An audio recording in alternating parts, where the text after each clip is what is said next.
예, 오늘 읽은 본문의 말씀을 가지고 나는 하나님의 백성 혹은 하나님의 종입니까? 라는 그런 제목으로 함께 말씀을 나누고자 합니다. 만나교회 김병삼 목사님의 간증 겸 예화입니다. 김병삼 목사님이 미국에서 공부할 때입니다. 그런데 그 당시는 이 아버지들이 이제 회개 운동을 하는 그런 프람스 키퍼라는 그런 키퍼스라는 약속을 지키는 사람들이라는 이런 모임들이 있었습니다. 그래서 이 모임이 미국의 영적인 이런 부분들을 주도하고 이 흐름을 주도하고 있었던 바로 그때였습니다. 그 모임은 미국의 어떤 단일적인 그런 대회로서 최대 140만 명이 모이기도 하고요. 그렇게 워싱턴 광장이 모였다고 합니다. 그런데 뿐만 아니라 미국 전역에는 약 900만 명에 가까운 사람들이 이 프라미스 키퍼스 이걸 통해서 같이 모여서 회개 기도하고 하나님의 은혜를 구하고 이렇게 했다고 합니다. 그런데 그 모임에 이 김병삼 목사님도 참여했다고 하죠. 그래서 140만 명이 모이는 이 워싱턴 광장에서 이 사회자가 워낙 많은 사람들이 모이니까 사회자가 이렇게 얘기를 합니다. 회중들에서 물었습니다. 여러분의 교파가 무엇입니까? 라고 물었다고 합니다. 그러자 여기저기서 자신의 교단의 이름을 이야기하기 시작했습니다. 예, 저는 장로교입니다. 저는 감리교입니다. 침례교입니다. 뭐 오순절입니다. 뭐 이렇게 막 얘기를 하지만 사실 이게 여러 가지 소리들이 막 섞이다 보니까 막 너무너무나 시끄러운 겁니다. 심지어 어떤 사람은 자신이 속한 그 교단이 굉장히 자랑스러운지 너무너무 크게 얘기하고, 또 어떤 사람들은 그뿐만 아니라 자신의 교파를 알리기 위해서인지 여기저기 돌아보면서 막 계속 크게 얘기를 하는 겁니다.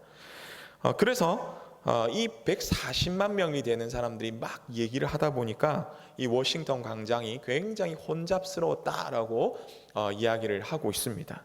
그런데 그 뒤에 다시 사회자가 물었습니다. 여러분은 누구를 믿고 누구 때문에 이곳에 왔습니까? 라는 바로 이 질문에 아주 그때 또렷하게 모든 사람들이 일제히 한마디로 얘기했답니다. Jesus Christ, 예수 그리스도라고 그렇게 얘기를 했다는 거죠. 그러면서 이 목사님 묻습니다. 이제 교인들한테 묻는 거겠죠. 당신의 혈액형은 무엇입니까? 라고 말하면서 한 번쯤 들어보셨듯이 바로 우리는 뭐 A, B, O 뭐 이런 게 아니라 J형입니다. 예수님의 피로 우리가 Jesus, 예수님의 피로 거듭난 바로 그러한 예수님의 그 피를 받은 그런 사람입니다 라고 얘기하는 거죠. 그래서 우리의 생각은 여러 가지 다를 수가 있지만 그러나 가장 중요하게 생각해야 되는 것이 무엇이냐면 바로 예수 그리스도를 믿는 믿음으로 그분을 중심으로 우리는 하나님의 백성이다라는 것을 기억해야 되고, 그래서 그분을 위해서 살아야 합니다라고 그렇게 간증하고 말씀하신 것입니다. 사실 오늘 이 나오는 이 누가복음 19장은요 사실 누가복음 18장의 후반부와 연결이 되어 있습니다. 이제 예수님께서는 십자가를 지시기 위해서, 그리고 십자가라는 구원의 그 정점을 향해서 예루살렘으로 올라가고 계셨습니다. 그 가운데서 제자들과 사람들은 어떻게 생각했냐면, 야, 이제 뭔가가 큰 일이 일어날 거야. 예수님이 이제 진짜 왕이 되실 거야 라고 그렇게 생각을 했던 거죠. 그래서 나 한 자리, 너 한 자리, 아니야 내가 높아, 너가 높아 막 이러면서 했던 것입니다.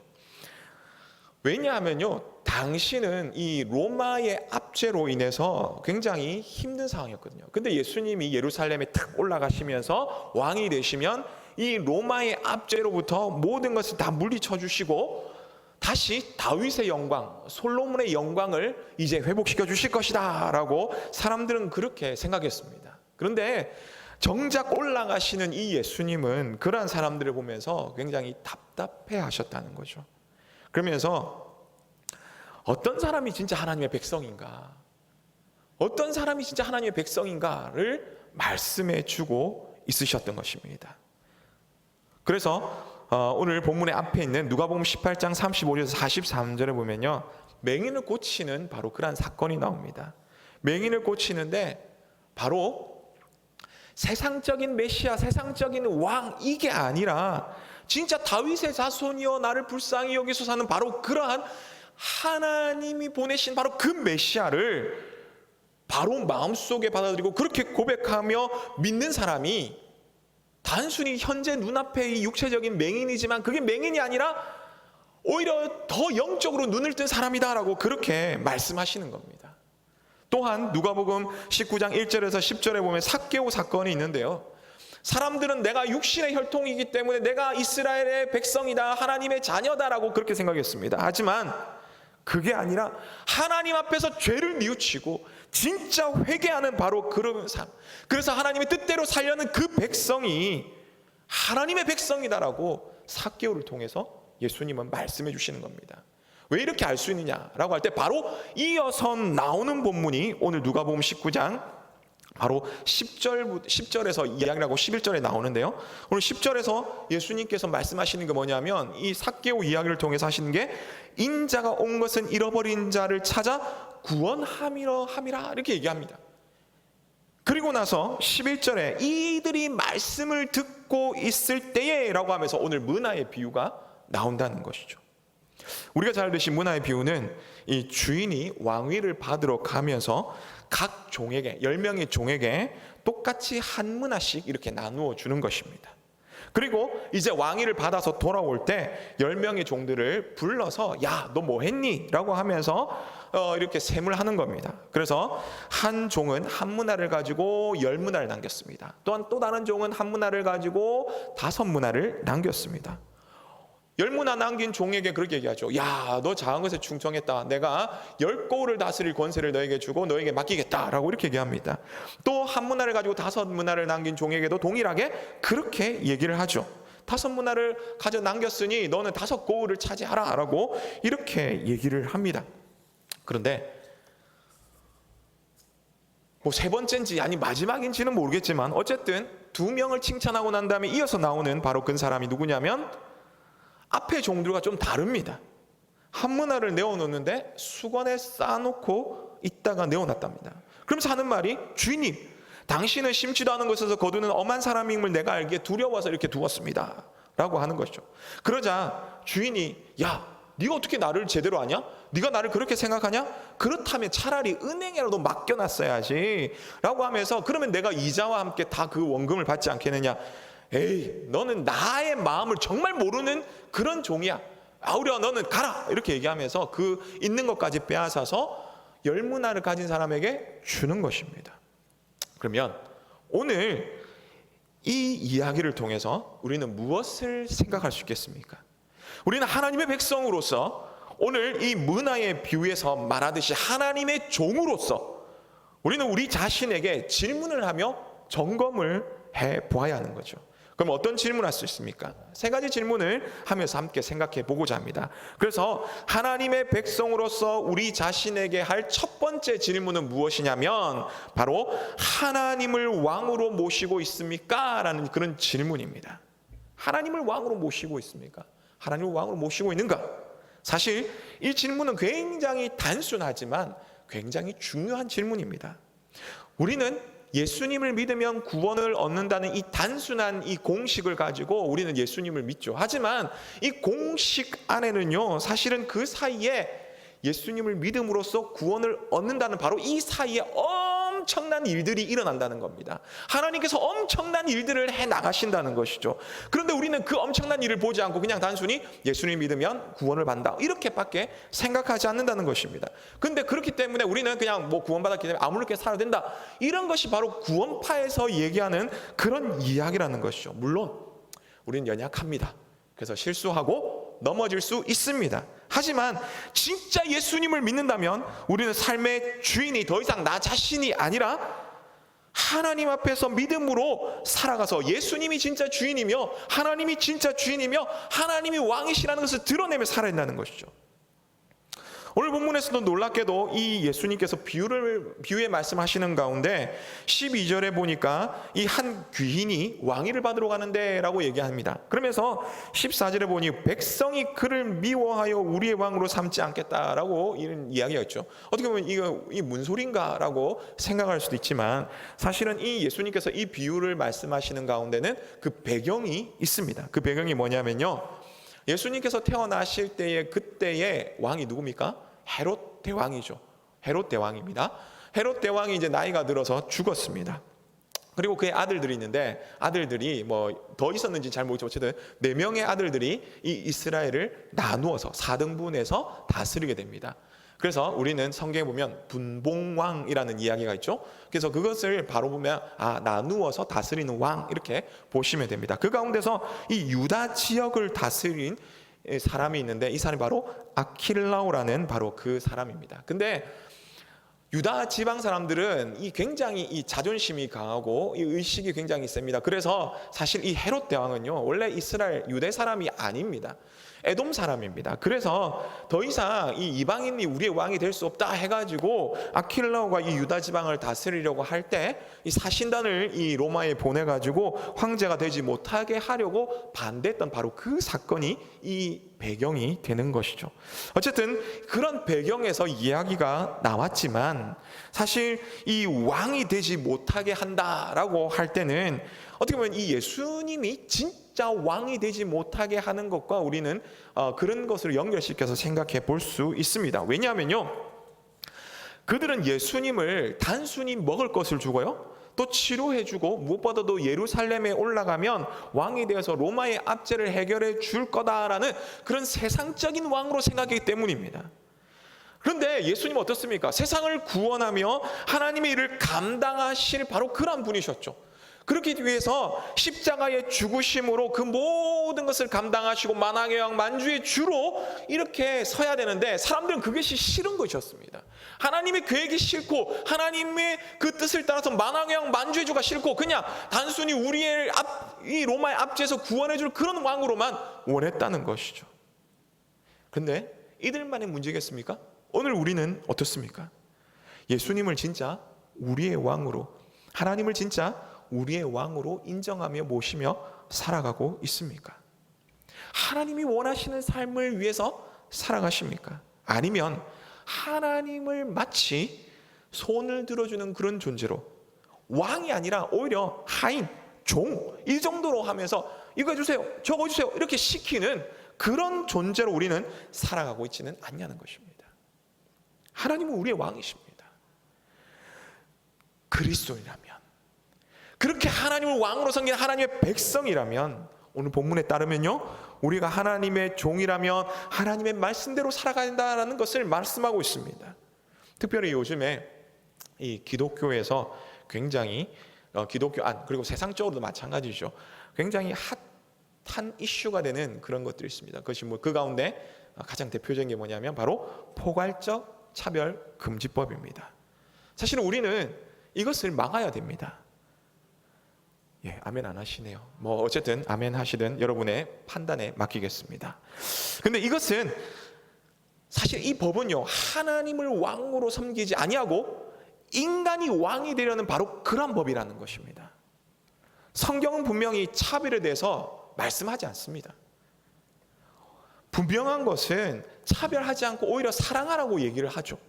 그런데 하나 확실한 것은 죄에 대해서는 야, 그건 아니다라고 분명히 이야기를 하시는 겁니다.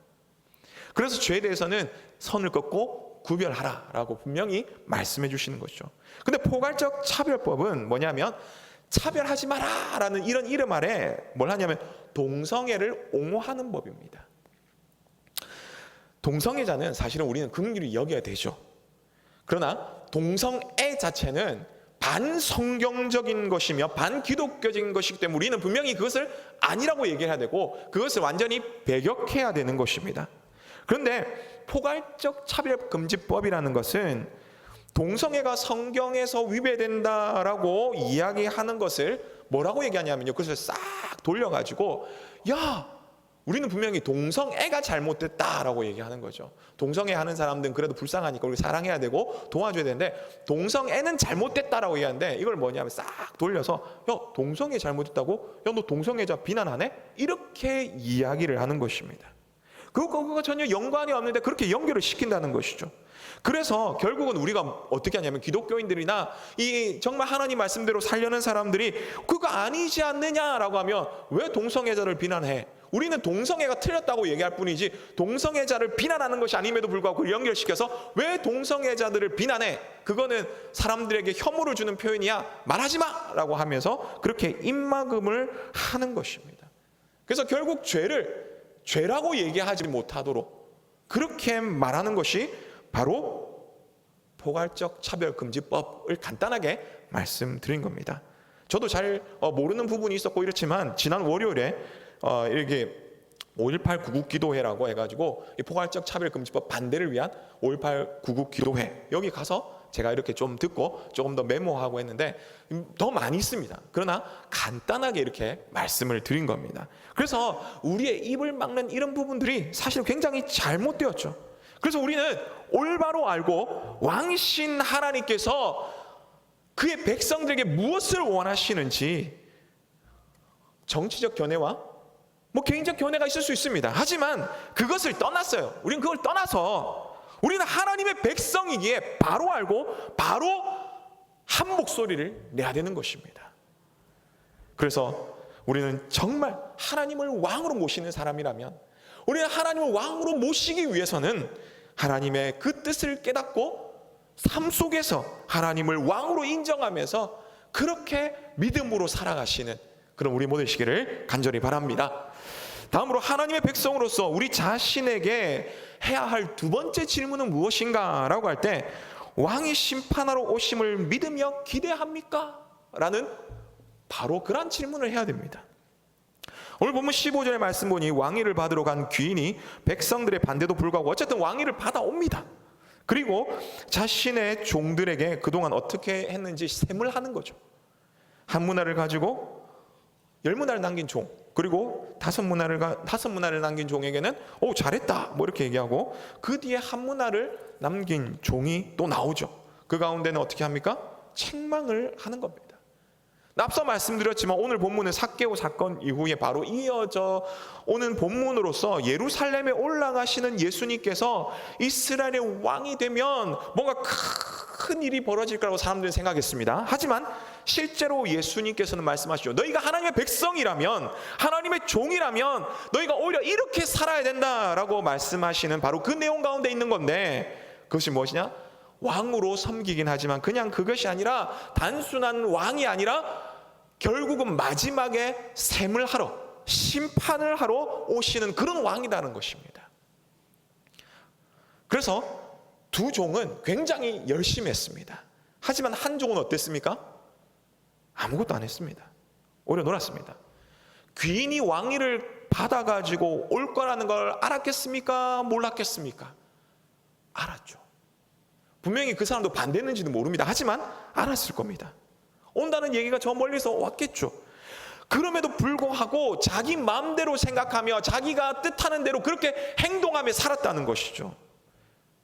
어쩌면 이 종의 모습이 오늘 우리가 살아가는 이런 모습과 같다고 느껴지지 않습니까?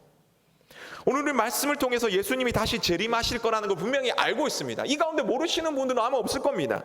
그런데 과연 우리는 예수님의 그 재림을 고대하며 준비하며 그렇게 살아가고 있냐는 것입니다. 우리의 삶을 보시기 바랍니다. 믿음으로 열심히 살아가고 있습니까?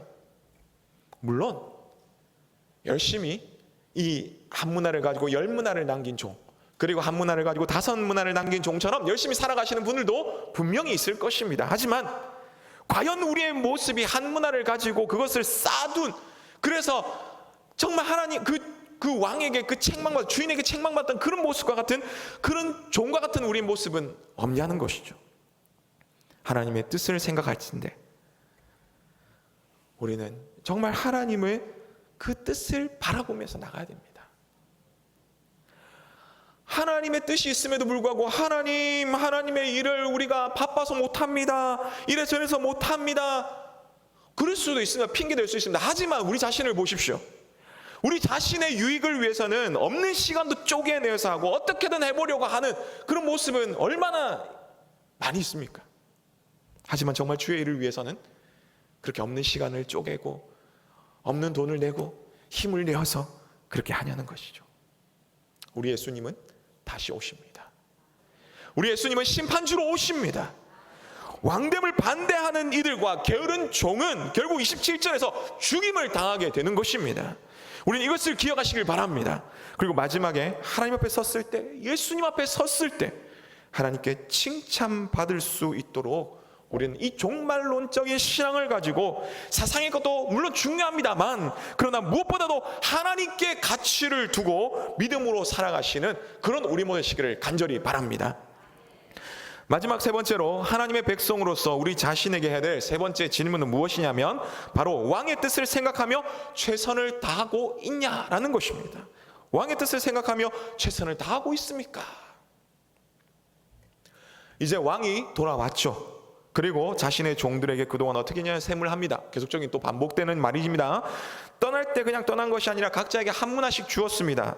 근데 이 한 문화가 어느 정도냐라고 우리가 질문을 할 수 있죠. 한 문화는 대략 100일 정도의 이 건장한 사람이 일을 한 일당을 모은 것입니다. 그래서 오늘날 환산해 보면 하루에, 그러니까 일당이 한 10만 원이라고 봤을 때 100일이니까 어느 정도 됩니까? 1000만 원 정도가 된다라고 생각하시면 됩니다. 사실 이 1000만 원 많다면 많을 수도 있지만 또 그렇지 않다면 또 그렇지 않은 돈일 수도 있습니다. 그런데 이것을 모두에게 하나님께서는 이 주인은 줬다고, 하나님께서는 또 우리 모두에게 동일하게 또 줬답니다. 어떻게 보면 이것이 재능일 수도 있지만, 그러나 그것은 달란트 비유에 우리가 하는 것이고요. 그렇다면 이 문화는 무엇인가라고 했을 때 모든 사람에게 공평한 시간과 공평한 환경을 주었다는 것입니다. 물론 이것은 사람마다 차이는 있을 수도 있지만 하나님께서 동일하게 환경과 시간을 주었다는 것이죠. 그 가운데서 얼마나 열심히 하고 있느냐라는 것을 묻는 것입니다. 그때 한 종이 한 문화를 가지고 10문화를 남겼죠. 또 다른 종은 한 문화를 가지고 5문화를 남겼습니다. 이들은 특별히 한 문화를 가지고 10문화를 남긴 종은 10고을, 혹은 나중에 한 문화를 또 받았기 때문에 11고을을 다스리고, 또 5문화를 남긴 종은 5문화를 다스렸는지도 모릅니다. 하지만 아무것도 노력하지 않은 바로 그 종은 결국은 원수들과 함께 죽임을 당한 것입니다. 예수님이 왜 이런 비유를 해주셨습니까? 앞서 말씀드렸지만 결국 하나님을 왕으로 삼고 그 뜻을 바로 알아서 맡겨진 삶 속에서 최선을 다하라는 바로 그런 의미라는 것이죠. 우리는 얼마나 최선을 다하면서 살아가고 있습니까? 자신이 주어진 환경이 좋지 않다고 원망하고 살아가고 있습니까? 사실 이 본문은요, 얼마 전에 이제 이번 주일이었죠. 주일날 저희 중고등부 학생들과 함께 이 중고등부 예배 시간에 나누었던 말씀이기도 합니다. 그 가운데서 제가 말씀을 준비하면서 어떻게 하면 그때 주제가 열등감이었는데, 열등감에 벗어나 자존감을 가지고 살아갈 수 있을까 하면서 여러 자료들을 막 좀 찾아봤습니다. 아이들에게 도움이 될 수 있는 그런 자료를 찾았는데요. 이 스터디 코드라는 그 회사가 있습니다. 조남호 대표라는 분이 있는데요. 그분의 이야기가 이렇습니다. 학생들에 대해서 이 진학과 이런 부분에서 막 상담을 하면서 이 코칭하는 그런 기업인데요. 어쨌든 회사인데, 아이들과 많이 상담을 하면서 이 공부를 잘하는 아이와 못하는 아이의 이 특징을 발견했다고 합니다. 그 차이가 있는데요. 그것이 뭐냐면 결국은 성취에 대한 경험의 차이다라고 합니다. 공부를 잘하는 아이들은 왜 공부를 잘하게 되었는가라고 할 때, 작은 것부터 아이들이 공부를 해보니 되더라, 뭐 해보니 100점이 맞더라, 뭐 해보니 성적이 올라가더라, 뭐 이런 것들을 경험하니까 자존감이 올라가는 겁니다. 하니까 되더라는 것입니다. 그러면서 이 아이들이 계속적으로 노력하며 성적이 올라가더라는 것이죠. 반대로 공부를 못하는 아이들은 어떻냐, 공부를 해도 안 되더라, 이런 것들을 많이 경험을 했다고 하는 거죠. 그러다 보니까 그 자기 주변의 환경에 순응을 하게 됩니다. 해도 그렇네, 그냥 대충 내 이 환경에 맞춰서 목표를 가지고 살아가야겠다, 이렇게 생각을 했다는 거죠. 그래서 공부를 잘하는 아이와 못하는 아이, 좋은 대학에 가는 아이와 그렇지 못한 아이가 이렇게 나누어지게 되고, 나중에는 그것이 인생에 성공하는 사람은 그렇지 못한 사람으로 나누어지게 되더라라고 하는 것이 바로 이 조남호 대표의 이야기입니다. 그런데 이것이 단순히 공부만일까요? 아닙니다. 우리의 신앙에 대해서도 마찬가지입니다. 우리도 열심히 해야 된다는 건 알고 있습니다. 그런데 여러분 해보니까 어떻습니까? 잘 됩니까? 잘 안 되는 게 많죠. 왜 잘 안 될까? 라고 했을 때 오늘 저는 이 부분을 함께 대입을 해봤습니다. 그러면 우리가 다시 바꾸어서 말하면 우리는 어떻게 하면 잘할 수 있을까? 우리가 어떻게 하면 할 때 더 노력하고 그렇게 더 잘할 수 있을까라는 그런 부분들을 우리가 생각해 보자는 것이죠. 결론은 적거나 혹은 작은 일에서부터 하나님의 응답, 하나님의 그 역사하심을 경험하라는 겁니다. 하나님의 역사하심과 하나님의 그 응답을 경험하라는 것이죠. 그렇게 되면 뭐가 생기냐? 영적 자신감이 생긴다는 것입니다. 그럴 때 우리는 하나님께 기도했더니 이루어지더라. 세상에 많이 어려움이 와도 에이 두렵지 않다, 괜찮다, 하나님 살아계신데, 이렇게 된다는 것이죠. 세상은 만만치 않습니다. 그런 가운데 강한 그리스도인이 되려면 우리는 정말 하나님에 향한 그런 경험들이 많아야 되는 것입니다. 여러분, 다윗이 어떻게 해서 다윗이 되는지 아십니까? 어떻게 해서 그 골리앗을 이기지 아십니까? 골리앗과 싸우기 전에 다윗은 자기가 양을 치면서 그 사자들과 싸우고요, 곰과 싸우고요, 그렇게 해가지고 양을 구해내기도 하고, 그 가운데 나는 부족하지만 하나님께서 도와주셔서 그 모든 것들을 지혜롭게 힘있게 다 이겼다, 이것을 경험했기 때문에 골리앗 봐도요, 아 저거 하나님 앞에서 별거 아니다, 저거는 밥이다 라고 그렇게 고백하면서 나가서 당당히 물맷돌로 쏴서 골리앗을 넘어뜨리고 이기게 된 것입니다. 나는 안 되더라, 에이 포기하자, 이렇게 하지 마시고 작은 것부터 하나님의 뜻, 내가 기도했더니 하나님께서 응답하시더라, 하나님께서 역사하시더라, 내가 기도했더니 하나님께서 살아계시더라, 바로 이런 것들을 통해서 여러분 계속해서 도전해 가시고 그 하나님의 뜻을 이뤄 가시고, 하나님, 내가 하나님의 뜻을, 하나님 백성으로서 하나님의 뜻을 이루기를 원합니다, 하나님 나를 사용하여 주시옵소서, 내가 끝까지 해내겠나이다, 내가 하겠나이다 라고 그렇게 고백하며 믿음의 삶을 살아가시는 우리 모두 되시기를 간절히 바랍니다. 말씀을 맺습니다. 우리는 정말 하나님의 종, 하나님의 백성입니까? 그렇다면 우리는 우리 자신에게 질문하며 살아가야 됩니다. 예, 한번 띄워주십시오. 세 가지를. 먼저 우리는 말로만 아니라 진짜 하나님을 나의 왕으로 섬기며 살아가고 있는지 우리는 질문해 봐야 된다는 것입니다. 그리고 하나님을 나의 왕으로 모시며 내 뜻, 내 생각이 아니라 하나님의 뜻을 구하며 살아가야 되는 것이죠. 또한 다음으로 우리는 무슨 질문을 해야 됩니까? 우리는 왕이 심판하러 오심을 기대하고 있냐고 질문을 해봐야 됩니다. 그렇다면 우리가 종말론적 신앙을 가지면서 시간이 없다, 바쁘다, 이게 아니라 시간을 내고 힘을 다하여서 하나님의 일들을 감당해야 되는 것이죠. 또한 무엇보다도 왕의 뜻을 생각하며 최선을 다하고 있느냐라고 우리는 우리 자신에게 질문하며 나가야 됩니다. 그러면서 우리는 하나님이 왕이시며 마지막 때의 심판주로 오신다는 것을 알기에 우리는 최선을 다하면서 노력해야 된다는 것이죠. 물론 힘들고 어려울 수도 있습니다. 잘 안 될 수도 있습니다. 그렇다고 포기할까요? 아닙니다. 작은 것부터 하나하나 실천하면서 하나님의 살아계심을 경험함으로 우리의 영혼을 더 강건하게 만들고 튼튼하게 만들고 하나님과의 그런 관계를 더 강하게 만드셔가지고 하나님께 기도했더니 하나님께서 응답하시더라고, 이것을 통해서 영적 자존감을 회복하시고 영적 자기 효능감을 이렇게 만드셔가지고 믿음으로 살아가실 수 있는 그런 우리 모두 되시기를 간절히 바랍니다. 그래서 하나님의 백성으로서 하나님 종으로서 하나님의 뜻을 이루어 가심으로 하나님께 칭찬받으시는 우리 모두 되시기를 간절히 바랍니다.